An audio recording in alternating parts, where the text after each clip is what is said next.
नमस्कार, आप देख रहे हैं युग करवट न्यूज़। मैं हूं सुब्रत भट्टाचार्य। आज हमारे स्टूडियो में दो खास मेहमान आए हैं। मुझे लगता है कि इनका परिचय देने की ज़रूरत नहीं है। एक है डॉक्टर उदिता त्यागी, जिन्हें आप जानते हैं, पूरे शहर को पेंटिंगों से इन्होंने सजाया संवारा है। साथ में है पूनम शर्मा जी, ये भी सभी कार्यक्रमों में नजर आते हैं। साथ में है हमारे कॉलमनिस्ट पंकज शर्मा जी। आज सुप्रीम कोर्ट ने एक महत्वपूर्ण निर्देश दिया। सुप्रीम कोर्ट ने कहा कि एनसीआर में आवाजाही के लिए एक पास और एक नीति होनी चाहिए ताकि लोगों को दिक्कतें कम हो। सर, हम जानना चाहेंगे, हर एक जिस जटिल मुद्दे पर सुप्रीम कोर्ट को क्यों दखलंदाजी देना पड़ता है? आखिर केंद्र सरकार सुलझा क्यों नहीं पाती है? केंद्र सरकार ने सारे डिस्क्रिप्शंस अपने राज्य सरकारों को दे दिए।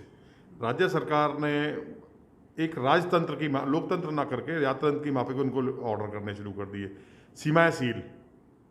सीमाएं सील का क्या मतलब है? आपने एक पास दिया है, मान लीजिए कि कोई स्टेट करके जाती है कहीं भी, सेंट्रल गवर्नमेंट ने सारी डिस्क्रिप्शन राज्य सरकार को दे रखी है, जिसका पालन करना उनका कर्तव्य है। लोकतंत्र में जैसी व्यवस्था होनी चाहिए उस व्यवस्था का वो सख्ती से पालन करें। इस बात को जब वो पालन नहीं कर पाए, सुप्रीम कोर्ट में रिट दायर हुई। सुप्रीम कोर्ट ने उनको डायरेक्शन देनी पड़ी कि एक एनसीआर के अंदर सिर्फ एक ही पास होना चाहिए। तो इसमें मेरे ख्याल से इसमें सुप्रीम कोर्ट जाने की आवश्यकता नहीं थी। अगर लोकतंत्र को लोकतंत्र रखते, राजतंत्र वाली व्यवस्था या राजा बन के ऑर्डर ना देते, सीमाएं सील ना करते। यहाँ 4 सरकारें हैं, एक केंद्र सरकार, हरियाणा, यूपी और दिल्ली सरकार। इनमें से 3 बीजेपी की है। ऐसा तो नहीं है कि केजरीवाल की परेशानी बढ़ाने के लिए कुछ किया जाए? नहीं, देखिए, उत्तर प्रदेश के राजा योगी आदित्यनाथ जी हैं, हरियाणा के राजा खट्टर साहब हैं, दिल्ली के राजा केजरीवाल साहब हैं, और चौथा कौन सा प्रदेश की बात कर रहे हैं आप? केंद्र सरकार। केंद्र सरकार की तो पास के लिए कोई अनुमति नहीं है, क्योंकि दिल्ली की सरकार चाहिए उसके लिए। हाँ, पुलिस जरूर केंद्र सरकार के अंडर में आती है, तो उनको यहाँ वो भी सोचना चाहिए था कि हमको एक सामान्य पास, कॉमन पास एनसीटी एनसीआर के लिए इशू करना चाहिए था, जिसकी वजह से लोगों को दिक्कत आई। जब दुनिया भर के जाम लगे, आना जाना बंद हो गया, सीमाएं सील तक करी गई हैं, not for the labour, for the common man as well. तो वो सब सीमाएं सील करी गई हैं, तो उसको जब दिक्कतें देखी तब गुहार तो सुप्रीम कोर्ट ही लगानी पड़ेगी। सर्वोच्च न्यायालय के पास सर्वोच्च पर अपने प्रार्थना लेके गए लोग। जी हाँ, सुप्रीम कोर्ट के निर्देश के बाद उम्मीद है कि यह समस्या दूर हो जाएगी। कोरोना ने पूरी दुनिया को 2 हिस्सों में बांट दिया, एक कोरोना से पहले की दुनिया, एक कोरोना के बाद की दुनिया। आइए पता करते हैं हमारे आज के गेस्ट उदिता जी से और पूनम शर्मा जी से कि वो कोरोना के बाद की दुनिया को किस रूप में देख रही हैं। कोरोना के बाद दुनिया बिल्कुल बदल चुकी है। पहली चीज़ तो आप ये देखिए कि प्रकृति का जितना दोहन, जितना शोषण लोगों ने किया, अब प्रकृति वापस उसे अपना रिस्टोर कर रही है। तो कोरोना के बाद की दुनिया तो प्रकृति की दुनिया, जो मैं मानती हूँ। नहीं अभी आप सुधरेंगे तो हो सकता है आने वाले समय में इससे भी बुरे बुरे आपको कुछ कॉन्सिक्वेंसेस झेलने पड़े। आप देखिए, भूकंप पिछले 1-1.25 महीने के अंदर 6ठा भूकंप इसी एनसीआर एरिया के कहीं कहीं आस पड़ोस की जगहों पर आ रहा है। देख रहे होंगे अगर आप, दुनिया भर में फ्लड्स आ रही हैं। कोरोना से तो हम जूझ ही रहे हैं, आप देख रहे हो पूरी तरह से हम लोग इसके पीछे लगे। लेकिन इसके साथ एक अच्छा पहलू भी, अगर आप बीच में देखो, हवा काफ़ी साफ़ हो गई है। अगर आप जल देखो, नदियों का, नहरों का, गंगा माँ का, तो काफ़ी हद तक बेटर हुआ है। क्यों? क्योंकि उसमें जितनी भी गंदगी मिलाने वाले लोग थे वो अंदर बैठे हुए हैं और प्रकृति पूरी तरह से स्वच्छंद विचरण कर रही है। तो कोरोना के बाद की दुनिया प्रकृति की दुनिया है। प्रकृति ने ये कोरोना के नाम पर एक और मौका हम लोगों को दिया है कि हम खुद को सुधार लें और प्रकृति का भी उसी प्रकार से सम्मान करें जैसे प्रकृति हमारा कर रही है। प्रकृति भी तो हमें हर चीज़ के लिए उतनी ही सुविधा दे रही, उतनी ही फ्रीडम दे रही है कि हम उसका कहीं भी कुछ भी कर पा रहे हैं। तो हमें भी उसका वो पहलू ध्यान रखते हुए इस चीज़ का ख्याल रखना चाहिए कि क्या हम इस शोषण का इस स्तर पे तो नहीं पहुंच गए कि प्रकृति को रिटेलिएट करना पड़े।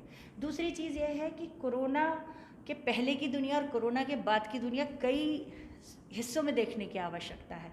अगर आप इसे देखो लोगों के स्तर पे, तो वो लोग जो ये कहते थे कि हम काम किसके लिए कर रहे हैं, घर वालों के लिए, परिवार के लिए, बीवी के लिए, बच्चों के लिए, कब बात कर रहे हो उनसे? आपके पास समय का है उनके लिए? आप ये कोरोना से पहले की दुनिया देखो तो सारी चीज़ों का क्या था कि हम कर किसके लिए रहे हैं, और जिनके लिए कर रहे हो उनके लिए आपके पास टाइम ही नहीं है, आप उनसे बात ही नहीं कर पा रहे हो, आपके रिश्ते उनसे इतने ब्रोकन हैं, इतने ख़राब हैं कि कहीं ना कहीं एक डिसबैलेंस, एंजाइटी जो नॉर्मल है कोरोना से पहले सोसाइटी में, अगर आप इस 1 सवा महीने का देखोगे तो कितने ऐसे टूटे हुए रिश्ते हैं, कितनी ऐसी खाइयाँ हैं जो इस दौरान बीच में पटी हैं। तो मैं दोबारा कहती हूँ इस बात को कि प्रकृति ने, प्रभु ने आपको एक और मौका दिया है अपनी हर चीज़ को ठीक करने का। एक वो बड़ा खूबसूरत सा शेर है कि थोड़ा सा रफू करके देखिए ना, फिर से नहीं लगेगी, ज़िंदगी ही तो है। तो मुझे लगता है ज़िंदगी शायद जीने का हम लोग का तरीका बदल जाएगा। मास्क इतना बुरा भी नहीं लग रहा, थोड़ी गर्मी लगती है, ग्लव्स भी इतने बुरे नहीं लग रहे, थोड़ी गर्मी लगती है, बट शायद हम लोग इसके साथ जीना सीख जाएंगे, क्योंकि जो मनुष्य हैं वो तरीके ढूंढ लेते हैं। मनुष्य एक ऐसी प्रजाति, आप इसको कहिए, जो इतनी, जिसमें जिजी विषय हर चीज़ से लड़ने की, जूझने की, कि वो हर काम का कोई ना कोई, ख़ास तौर पे हिंदुस्तानी इंसान जुगाड़ ढूंढ लेता है। हम भी ढूंढ लेंगे, इसके साथ लड़ रहे हैं बहुत मजबूती के साथ, अच्छे से जिएंगे, अच्छे से आगे अपने जो बच्चे हैं उनके लिए हम एक ऐसा अच्छा एनवायरनमेंट छोड़ के जाएं, जो मुझे लगता है कि कोरोना ने हमको शायद एक ब्रेक देके समझाया है। जी, अब पूनम शर्मा जी से मैं जानना चाहता हूँ कि ये कोरोना के बाद जो आने वाली चुनौतियाँ हैं उसको आप किस रूप में देख रही है? बहुत सारी चीज़ें बदल गई है, देखने का नज़रिया बदल गया, लोगों से साथ बर्ताव बदल गया, हाथ मिलाने का मौका नहीं रह गया, तो कैसे, किस रूप में देख रही है? जी हाँ, कोरोना के बाद में जो हमारी ज़िंदगी आने वाली है, बहुत कुछ सिखा गया है ये कोरोना हमको। अब हमें सोशल डिस्टेंसिंग के साथ रहना आ गया है। हम पहले हाथ मिलाना, गले मिलना, ये सब बहुत अच्छा समझते थे। पुरानी जो हमारी सभ्यता है, सबको नमस्ते करना, वो हमें आ गया है। और साथ ही थोड़ा सफाई रखना, जिसको हम कहीं ना कहीं हम लोग जो यहाँ वहाँ चीज़ें फैलाना, ये सब करना, उसको भी हम सीख गए हैं कि कैसे हमें चीज़ों को धोकर ही इस्तेमाल करना है, कपड़ों को हर रोज़ किस तरीके से इस्तेमाल करना है। तो वो एक चीज़, खाने से पहले हाथ धोना है, बाद में हाथ धोना है। ये जो चीज़ें छोटे छोटे बच्चों को भी आ गई हैं, ये एक बहुत बड़ा बदलाव आ गया है। और एक हर एक को दूसरे को देखना। अभी हम लोग बैठे थे तो ये बात कर रहे थे कि हम ये मान कर चलें कि हमारे पास में जो बैठा है वो ज़रूर कोरोना पॉजिटिव हो सकता है। तो अगर आप ये मान कर चलेंगे तो आप अपने आप को ज़रूर सुरक्षित रखने का पूरा प्रयास भी करेंगे और सुरक्षित रह भी पाएंगे, क्योंकि ये एक वायरस है कोरोना, लेकिन ऐसी बहुत सारी महामारियाँ पहले भी आ गई हैं। और जहाँ तक ये मृत्यु दर की बात है, अगर आप पूरा एक चार्ट उठाकर देखें, न जाने हर रोज़ अनेक बीमारियों से, रोड एक्सीडेंट से कितने ही लोग मरते थे। अगर उसके सापेक्ष अगर ये दर देखें तो उससे कहीं ज़्यादा कम है, अगर आप वो दोनों चार्ट एक साथ उठाकर देख रहे होंगे तो उनको देखते हुए लेकिन कोरोना से लड़ना हमारे लिए बहुत ज़रूरी है। वो हमें बहुत कुछ सिखा दिया है, इतनी एडवाइजरी जो हमको मिली हैं, और कुल मिलाकर देखा जाए तो ये हमारा जीवित रहने का वर्ष है। उदिता जी, आप कई बीजेपी से भी जुड़ी हैं और कई अभियानों से भी जुड़ी हैं, तो उससे कुछ सवाल, जैसे कोरोना के मामले आए तो प्रधानमंत्री की ओर से लॉकडाउन की घोषणा कर दी गई। 8 बजे लॉकडाउन की घोषणा की जाती है और 12 बजे लॉकडाउन हो जाता है और लोग बहुत परेशान हो जाते हैं, श्रमिक इधर से उधर नहीं जाते। क्या आपको लगता है थोड़ा सा वक्त दिया जाना चाहिए था? कि देखिए, मैं इसको बहुत ग्रेसफुली एक्सेप्ट करती हूँ कि श्रमिकों की जो समस्या थी उसका किसी को अंदाज़ा नहीं था। उस लेवल पे हमको शुरुआत में उसको टैकल करने में दिक्कत आई। ये ग्रेसफुल एक्सेप्टेंस है और होना चाहिए। मुझे लगता है कि शुरुआत में दिक्कत थी, बहुत सारे श्रमिक सड़कों पे भी निकल गए। लेकिन लॉकडाउन के लिए एक बात मैं ज़रूर कहना चाहूँगी कि देखिए, कोई शादी ब्याह का मसला नहीं था कि आप कार्ड छपवाओगे, ड्रेसेस फाइनल होंगी, आपका जो है बैंकेट हॉल फाइनल होगा और फिर उसके बाद होगा, तब तक तो स्थिति बहुत ख़राब हो जाती। रीज़न बिहाइंड, हम जिस वायरस से लड़ रहे हैं, अदृश्य वायरस है जिसके बारे में जानकारी ना के बराबर। अभी भी आप देखो, डेली कुछ ना कुछ नए खोज हो रही हैं, लेकिन इसके बारे में हम अभी भी 100%, मैं मास्क लगा के बैठी हूँ, ग्लव्स लगा के बैठी हूँ। कल ही मैं एक रिसर्च पढ़ रही थी कि इसके बारे में भी कोई 100% आप श्योर नहीं हो कि मैं इनके साथ मास्क लगा के बैठी हूँ तो मैं सुरक्षित हूँ, ये सुरक्षित है, ऐसा नहीं है। तो जी आपको मालूम है हमारे यहाँ कोरोना पेशेंट इंडिया के अंदर कब आया? देखिए बात सुनिए, आप पहले जो मैं प्रश्न बोल रहे हैं, मतलब कि जो उन्होंने पूछा है ना, मैं उसका जवाब देती हूँ। वो रिलेटेड है। हाँ मतलब सुनिए, I'm coming to the same point बिल्कुल on which you are- बिल्कुल, जो मेरा यहाँ पर कहना है, ऐसा अगर आप पार्टी के, देखो मैं प्रवक्ता नहीं हूँ पार्टी की, बिल्कुल मैं इसे एक्सेप्ट करती हूँ, और ना ही मेरा यहाँ पर पार्टी के स्तर पे बोलने का किसी भी प्रकार का कोई विचार है। ये मेरे व्यक्तिगत, पार्टी का एक कार्यकर्ता होने के नाते व्यक्तिगत विचार हैं। तो देखिए, जब आपके इंडिया में से जनवरी में आ गया कोई केस, ठीक है जी, अब आपको धीरे धीरे बात समझ में आती जा रही है, आप धीरे धीरे चीज़ें जो है मैनेज करते जा रहे हैं। क्या हिंदुस्तान मार्च में उस स्तर पे तैयार था कोरोना से लड़ने के लिए? नहीं। ये एक्सेप्टेंस है, इसको एक्सेप्ट करना चाहिए। लॉकडाउन से हमने सिर्फ तैयारियों के लिए समय जुटाया। मैं बात कहना चाहूँगा, आपकी जो ग्रेसफुल एक्सेप्टेंस है उसको बिल्कुल नमन। ऐसे बहुत कम मैंने देखे हैं, सोशल वर्कर हो चाहे पॉलिटिकल लीडर्स हो, कोई भी हो, लेकिन जो आप एक्सेप्ट कर लेना, इट्स वेरी इम्पॉर्टेंट। उसको तो हम बिल्कुल नमन करते हैं। आपको बताते हैं कुछ आंकड़े, शायद आप उस पर राय देंगी। 30 जनवरी को हमारे यहाँ पहला पेशेंट आ गया। उसके बाद 1 और फॉर्चुनेटली और अनफॉर्चुनेटली उसी दिन WHO ने इसको world emergency for the corona declare कर दिया, ठीक है, विद इंस्ट्रक्शन के no flights to be operated, whether specially international flights के लिए उन्होंने बोल दिया। और फिर भी क्योंकि वो 27-28 को महाशक्ति ट्रम्प जी आ रहे थे, वो आवागमन चलता रहा। और आप तो पढ़ी लिखी हैं, आप तो ये बात समझ रही होंगी, ट्रम्प जी को जो एक स्पेसिफिक डे आना है, उससे 15-20 दिन पहले उनकी सिक्योरिटी आ जाती है। वो भी 3-4 जहाज आते हैं, और जिस दिन जाते हैं उसके 10-15 दिन बाद वो सिक्योरिटी जाती है जब जहाज जाते हैं। तो वो सब बिल्कुल अवॉइड करते रहे। और फिर मध्य प्रदेश के अंदर चुनाव वगैरह। और रही बात कोरोना का क्या इम्पैक्ट होगा क्या नहीं होगा, एवरी वाज अवेयर कि भाई ये इतनी स्प्रेडिंग है, हाईली स्प्रेडिंग है कि ड्रॉपलेट से फैल रहा है, छूने मात्र से फैल रहा है, हर एक को मालूम था। तो ये तो हमें एक्सेप्टेड है। आपको शायद हमारे सरकारी हॉस्पिटल में संख्या नहीं मालूम होगी कितने बेड हैं पूरे हिंदुस्तान के अंदर, ठीक है। आपको ये नहीं मालूम होगा शायद कितने वेंटिलेटर है पूरे हिंदुस्तान में पर 1000। नहीं, I am coming to the point. लेकिन आज उसके बावजूद भी अगर कोरोना अपने भयंकर रूप में आता है ना Udita ji, we are not able to tackle that. Only thing जो मिसेस शर्मा ने बोला कि हमारे यहाँ जो मर रहे हैं इंसान, तर्क नहीं दिया इन्होंने। तर्क ये था, वो एक कंपैरेटिवली चार्ट देख लें, उससे पता कर लें। तर्क सिर्फ एक है Mrs Sharma, to make you update, only one logic is behind that. हमारी जो पॉपुलेशन है 65% is below 35 age, that is the only thing. और बहुत सारे रीजन है। तो अब आप क्या कहेंगी मेरे तर्क सुनने के बाद? क्या लॉकडाउन लेट हुआ, और लॉकडाउन के बाद भी होने वाली तैयारी क्या पूरी हुई? मुझे जो लगता है, तो मुझे पर्सनली लगता है कि जिस स्तर पे हिंदुस्तान में तैयारी की आवश्यकता थी, सरकार ने अपनी पुरजोर कोशिश की, हर तरह से अपनी कोशिश की। हो सकता है कि बिल्कुल आपका सवाल बिल्कुल जायज़ है, और मैं इसे बिल्कुल इस तरह से लेती हूँ कि कहीं ना कहीं कुछ चीज़ों में गैप्स रहे हैं, बिल्कुल रहे हैं। अब उस चीज़ की गंभीरता को समझकर कितना उसको रिएक्ट करते हो किसी भी सरकार के तौर पे, उसमें अगर आप देखें तो देखिए, आप ठीक है भले ही क्रिटिक के तौर पे आप बात कर रहे हैं, लेकिन मैं समझती हूँ 10 में से 8 नंबर आप फिर भी मेरी सरकार को दे देंगे। मैं यहाँ एक बात जरूर जोड़ना चाहूँगी। जोर लगा के इसके चलिए जैसे विषय को थोड़ा सा बदलते हैं। मैं एक बात जरूर कहना चाहूँगी कि कोरोना की जानकारी जैसे ही आई, तुरंत मैं शिक्षा विभाग से हूँ, सारे जितने भी इंजीनियरिंग कॉलेजेस थे उनसे पता किया गया कि कितने उनके यहाँ बेड्स अवेलेबल हैं।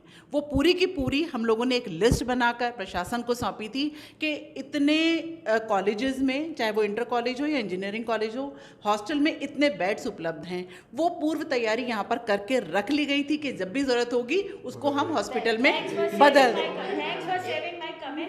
देखिए, ये आप एक बार मेरी बात और मैं शामिल एक चीज़, मेरी छोटी सी बात आप मानो। देखो, आंकड़ों का खेल है हिंदुस्तान में, आंकड़ा इतना खेलते हैं हम लोग, रोज खेलते हैं। मैं आपको बता रही हूँ ना, हम लोग रोज करते हैं कि भाई तुम्हारे वाले ने इतना किया, मेरे वाले ने इतना किया। मैं कहती हूँ कि जो ज़मीन पे हुआ उससे मतलब है।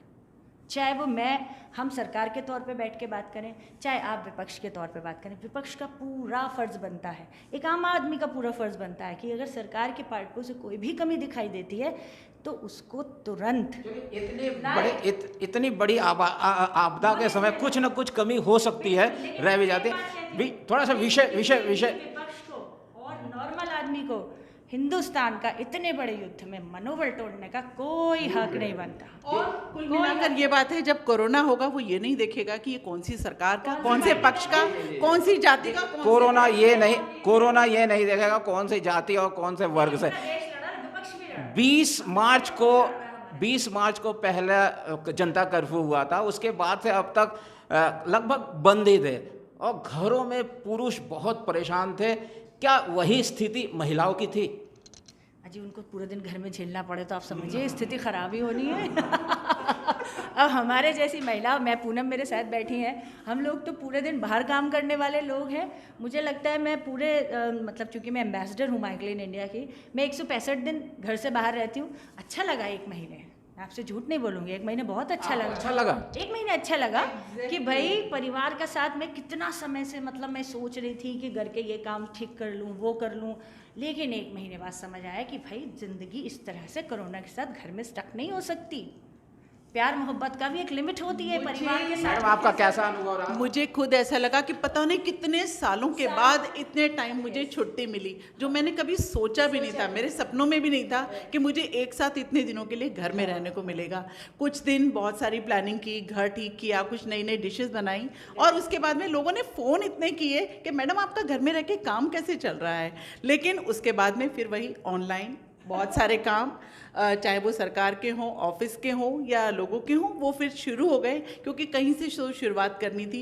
कोरोना के साथ अब जीना है, उससे लड़ना है और उसको हराना है। सबसे इम्पोर्टेंट चीज़ ये है कि अब हिंदुस्तानी लोगों को इसके साथ जीना सीख लेना चाहिए। देखिए अभी जब तक इसकी वैक्सीन नहीं आती है ना, तब तक हमारे पास कोई बहुत ज़्यादा इसमें उम्मीद है नहीं और भयंकर रूप से फैलती है, हिंदुस्तान जैसी जगह में फैलेगी। तैयार रहिए इस चीज़ के लिए। जब धीरे धीरे अनलॉक होगा, जैसे जैसे लोग बाहर निकलेंगे, फैलेगी ज़रूर। सरकार अपने स्तर पे बहुत पुरजोर कोशिश कर रही है। 1 लाख बेड, साहब की जानकारी के लिए बता दूं, परसों हम लोगों ने डिक्लेयर करे हैं कि यूपी में अब हमारे पास 1 लाख कॉलेजेस वगैरह सबके जगह के मिला के हमारे पास 1 लाख कोविड बेड्स हैं।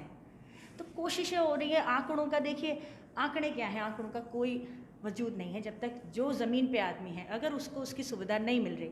अब कल ही की मैं एक बात बताऊं, गुरप्रीत जी हैं, अगर सर आपको थोड़ा ट्विटर पे एक्टिव हो तो गुरप्रीत जी काफ़ी मतलब एक बड़े लेवल की सोशल वर्कर हैं और मुझे बहुत दुख हुआ, उनके फादर पॉजिटिव थे। अब देखिए दिल्ली में हम लोग दिन रात कह रहे हैं, दिन रात आप देख रहे हो, पीसी उनकी सबसे ज़्यादा होती हैं साहब की, 5 बजे पीसी शुरू हो जाती है, हमारे पास इतने बेड हैं, हमारे पास ये वो बेचारी अच्छी खासी रिसोर्सफुल व्यक्ति थी, क्योंकि दुनिया में मतलब मुझे लगता है काफ़ी लोगों को दिल्ली में ऐसे को जानती होगी कि जिनका अच्छा खासा प्रभुत्व है, लेकिन उनके फादर को एडमिट ही नहीं किया गया, उनके फादर ने हॉस्पिटल के बाहर ही दम तोड़ दिया। तो यहाँ तो देखो कोई भी सरकार हो, मेरी हो, दिल्ली की हो, किसी और की हो, वी फेल द पीपल।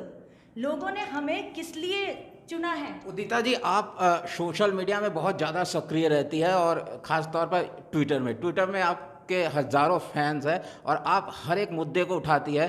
कुछ फेवर में कमेंट आते हैं, कुछ आपके अगेंस्ट में कमेंट। कैसा फील होता है?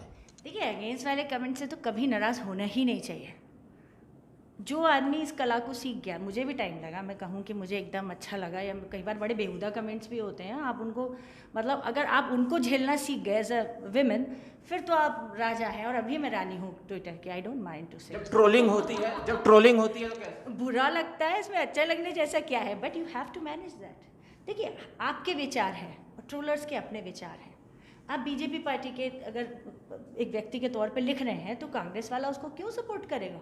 अभी आपने महिलाओं के खिलाफ जो अपराध हो रहे हैं उस पर बड़ा वो किया, मेरठ के मामला भी आपने उठाया, कई और मामले भी उठाए, अंकित हत्याकांड में उठाया।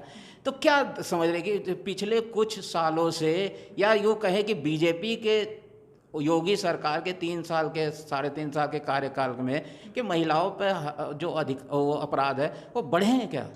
देखिए महिला एक ऐसी एंटिटी है, बुरा मत मानिएगा, यहाँ सारे पुरुष ज़्यादा बैठे हैं, एक ऐसी मतलब वो है कि जब किसी को कहीं भी किसी चीज़ को लेट डाउन करना हो तो सबसे पहले उस महिला को या उसके परिवार की महिला को या कोई परिवार महिला बात कर रही है तो उसको लेट डाउन करते हैं। लेट डाउन करने के सैकड़ों तरीके हैं, हज़ारों तरीके हैं। जहाँ तक अपराधों की बात है, फिर वही बात आंकड़ों की आती है। मैं आंकड़ों की बात नहीं करूँगी। अभी हमको बहुत लड़ाई लड़नी है महिलाओं के लिए, उनके अधिकारों के लिए, उनके सम्मान की रक्षा के लिए। और irrespective to the party line कि भाई हमारी पार्टी है, हमारी सरकार है, अगर किसी महिला के साथ कुछ गलत होता है तो मैं उतने ही पुरजोर तरह से आवाज़ उठाती हूँ जैसे कि किसी सामाजिक कार्यकर्ता को उठानी चाहिए। क्योंकि पहले हम समाज के व्यक्ति हैं, पार्टी से हम जुड़े हुए हैं, पार्टी हमारे लिए सब कुछ है, हम पार्टी के लिए कार्यकर्ता हैं, पार्टी की लाइन पे हर काम करते हैं। लेकिन कहीं महिला की अगर कोई भी इस तरह का हरकत उसके साथ हो रही है, उसके साथ मतलब कुछ भी ऐसा बुरा हो रहा है, तो क्या हम ये देखेंगे कि वो किस पार्टी रूल्ड Exactly. क्षेत्र में हुआ है? क्या मैं ये देखूंगी कि राजस्थान में हुआ है, वहाँ कांग्रेस की सरकार है? क्या मैं ये देखूंगी कि अगर मेरठ में उस लड़की को मार दिया तो मैं उसके बारे में ना जी, देखूं? आपकी- मैं जोर तरह से उसकी आवाज़ उठाऊं। जी, आपकी पहल पर गाजियाबाद को एक नई पहचान मिली। जब बाहर से लोग आते हैं तो देखते हैं खूबसूरत खूबसूरत पेंटिंग देखकर उनके मन में एकदम प्रफुल्लित हो जाते हैं। क्या कहें, क्या अनुभव, क्या लगता है जब लोग कहते हैं वाह गाजियाबाद का एक अलग पहचान है, उसकी अलग पहचान है? और बहुत कम लोग जानते हैं, जो साहब बैठे हैं वो भी नहीं जानते थे। तो ठीक है, हमें तो अच्छा ही लगता है कोई भी अच्छा बोले। मैं बता दूं कि इस अभियान के आप संयोजिका थी। हाँ जी, बेसिकली ये हम लोगों ने 2014 जब सरकार आ गई थी मोदी जी की, तो पहले तो हम लोग मोदी समर्थक ही थे। तो संघ से हमारा परिवार जुड़ा हुआ है, तो हमारे जो परिवार में है तो इस तरह का चलता रहता था सारा। तो हमने मोदी समर्थन में ही 2014 की मुहिम में हिस्सा लिया। उसके बाद जैसे चूँकि मैं पिछले 11 साल से मतलब इस सब के अलग जो है, पूनम बैठे हैं साथ में, तो हम लोग बहुत साल काम किए हैं। स्कूलों के साथ हमने ज़्यादातर सफाई का अभियान किए, बहुत बड़े बड़े अभियान किए। बहुत सारे स्कूल, चाहे वो गांव की बात जी, हो, ब्लॉक बहुत की सारे बात स्कूल हो, ठीक किए और सब काम लोग किया। रहे साथ, हम लोगों ने बहुत बार काम इसी किया। के साथ हमारा समय समाप्त हो। आपने देखा पूनम जी और डॉक्टर उदिता त्यागी ने अपने अनुभव शेयर के साथ में हमारे कॉलमनिस्ट पंकज शर्मा जी, कैमरामैन वरुण और ऋतुराज के साथ सुब्रत भट्टाचार्य, युग करवट न्यूज़ के लिए।